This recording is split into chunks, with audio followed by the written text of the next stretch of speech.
I'm from the UK. I live in Nepal. I've been here for 10 years and I train birds of prey to fly with the paragliders.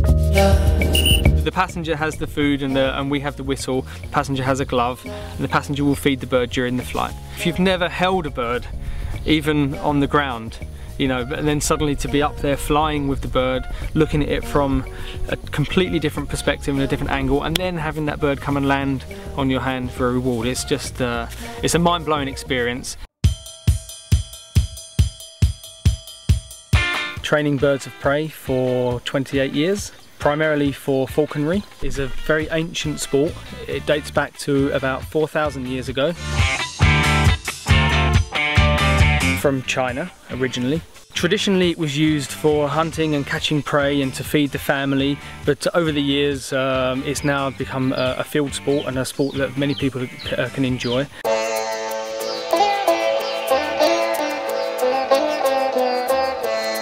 I came out here in 2001. It was actually part of a world trip. When I eventually did take a paragliding flight, it was the most amazing sensation. I was flying with all of these wild birds that I'd only ever dreamed of. Flying with birds that I'd trained before, but never really seen them in the wild.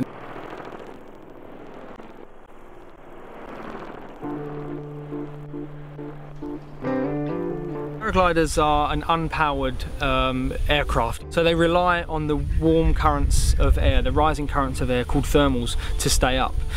As paragliders, we use the wild birds as markers to find where the thermals are.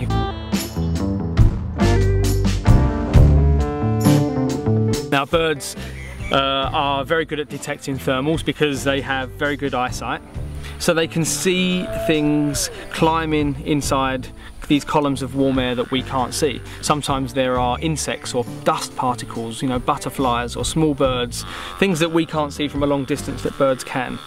They've also got very, very sensitive skin and feathers, and they can detect these small changes in air pressure.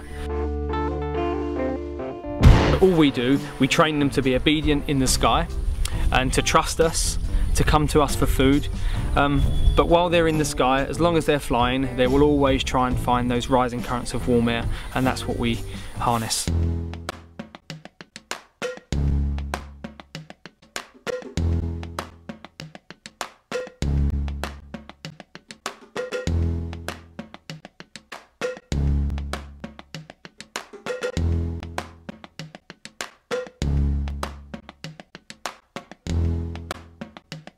Anybody can take a tandem parahawking flight as a passenger. You just need to be able to run a few steps on the landing and a few steps on the takeoff, and that's it. And not be afraid of birds would be an advantage.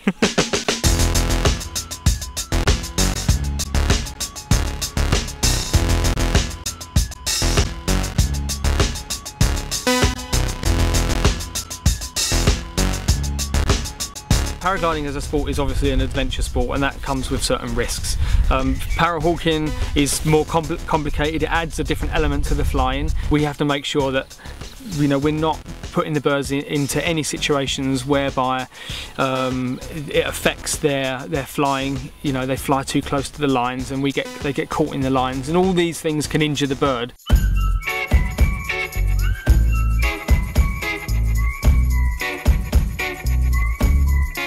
We run a rescue centre here, so we don't get the choice of the birds that we train. We only train birds that can't go back to the wild.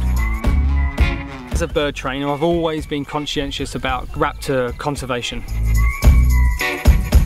You should have a general respect for the birds that you're training and understand how to protect and conserve them in the wild. And I'd been studying birds all my life, but I'd only ever seen them from below, looking up above.